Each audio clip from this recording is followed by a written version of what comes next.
Do you think you know the Crusades? This story isn't about heroes or villains. It's about ambition, faith, betrayal and the brutal cost of holy war. Asterisk, in the shadow of collapsing empires and fractured faiths, a spark was lit that would set continents ablaze. The Crusades' centuries of blood-soaked marches launched in the name of salvation. But beneath the banners of the cross and crescent lay a tangled web of political ambition, religious fanaticism, desperation, and greed. This is not just history, this is the untold, unfiltered truth of the greatest holy war the world has ever known. Asterisk, the 11th century world was on edge. In the east, the Byzantine Empire was crumbling beneath the weight of Turkish invasions, with Emperor Alexios I, Komnenos, pleading for help from the west.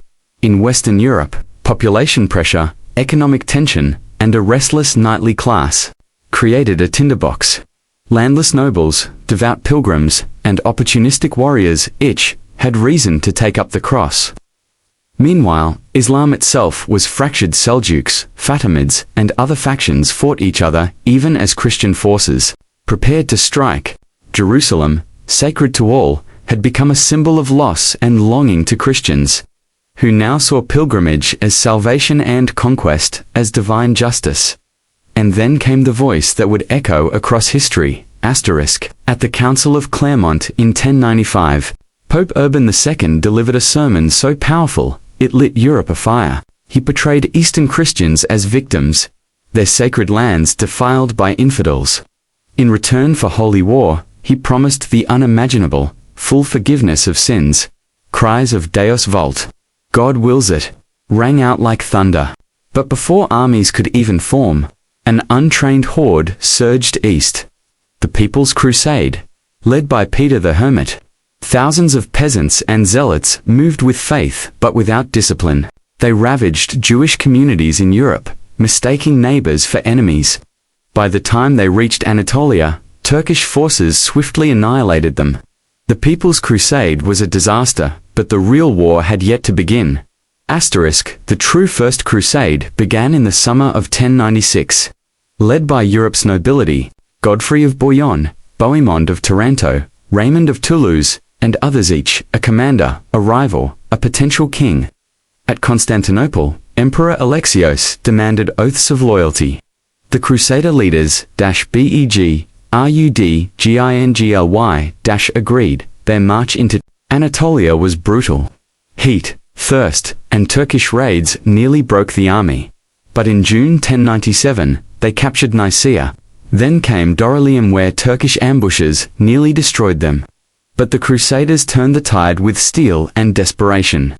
Months later, they reached Antioch, a fortress city with walls as high as their hopes. The siege dragged on for 8 months. Hunger, disease, desertion. But then betrayal worked where force failed. A traitor within opened a gate. The Crusaders flooded in. 3 days later, a Muslim relief army arrived and besieged the besiegers, starving and surrounded. The Crusaders were saved by a miracle or, perhaps, a fraud. A peasant named Peter Bartholomew claimed to find the Holy Lance, the spear that pierced Christ. Morale surged. They fought with fire in their eyes and won. But victory came with a price.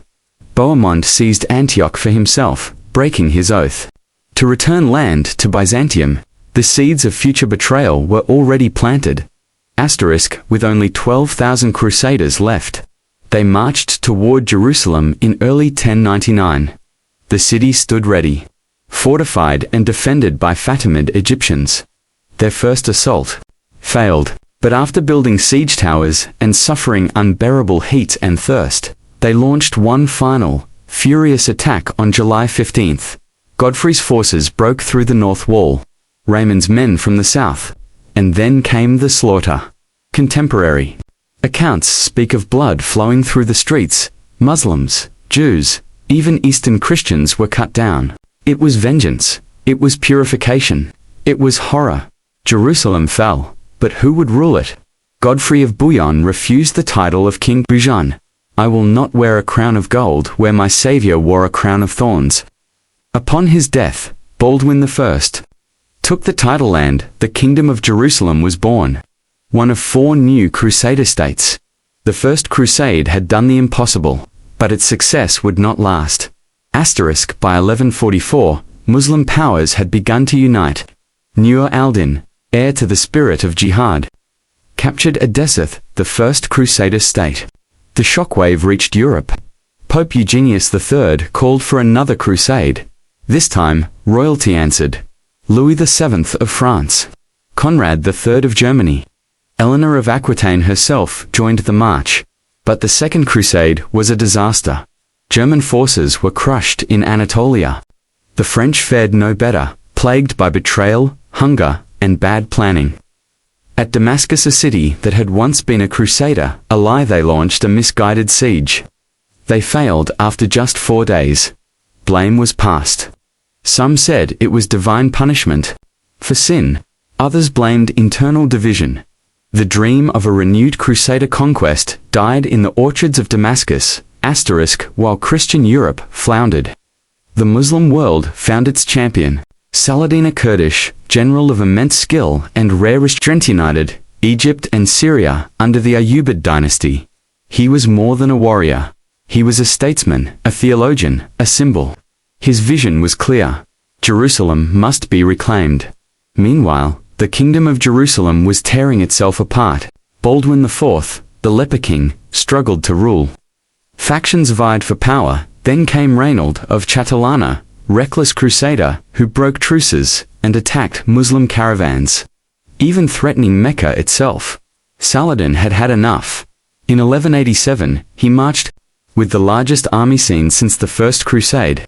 At the Battle of Hattin, the Crusader army was surrounded, parched, and crushed. Reynold was executed.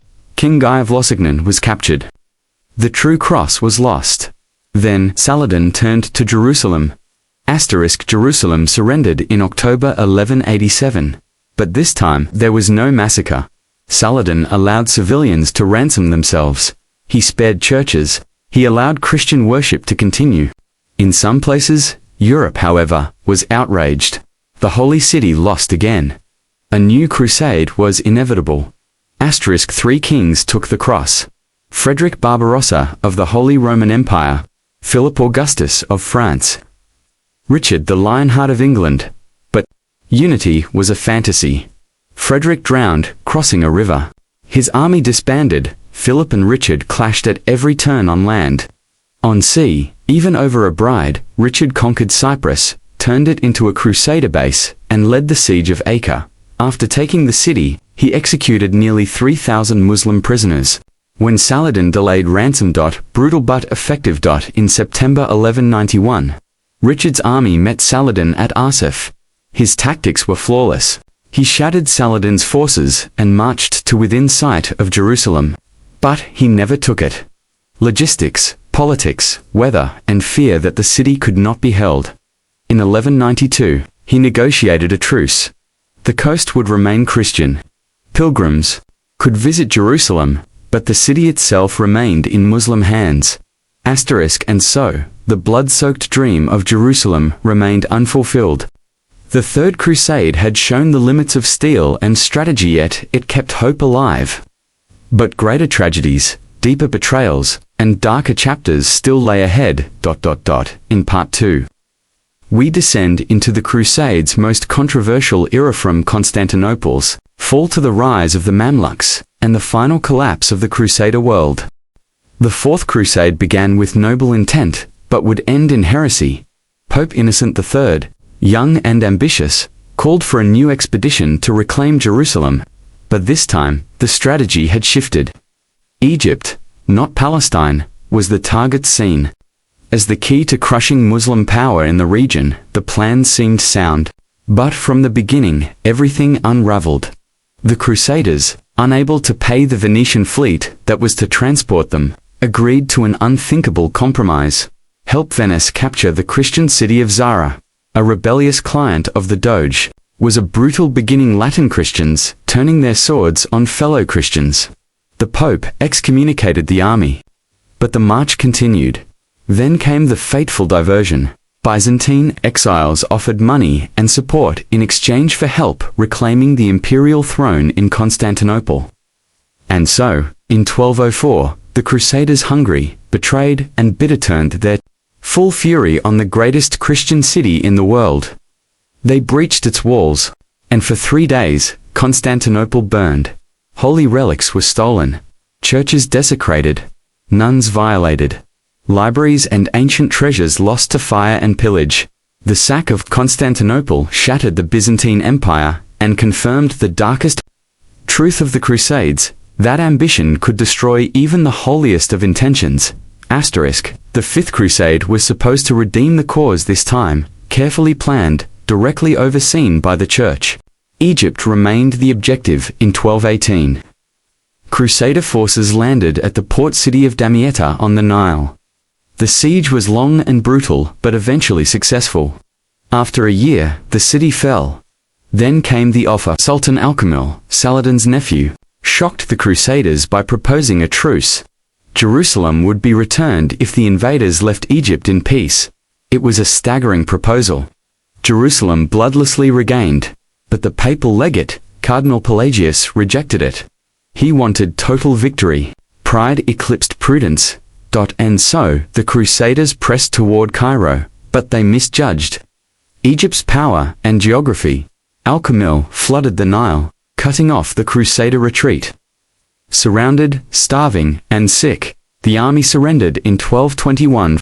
To abandon Damietta and everything they had gained, it was another crusade that had promised heaven, and drowned in the desert. Then came a man unlike any who had led before. Frederick II, Holy Roman Emperor. Brilliant, multilingual, excommunicated, and yet determined to fulfill his crusading vow. In 1228, he landed in the Holy Land with almost no army and no papal blessing, and yet, through a web of diplomacy, he achieved the impossible. He met with Sultan Al-Kamil. No swords were drawn, no blood spilled. Instead, they signed a treaty. Jerusalem, Bethlehem, and Nazareth were returned to Christian control. A 10-year truce was agreed, and Muslim worship was still permitted on the Temple Mount.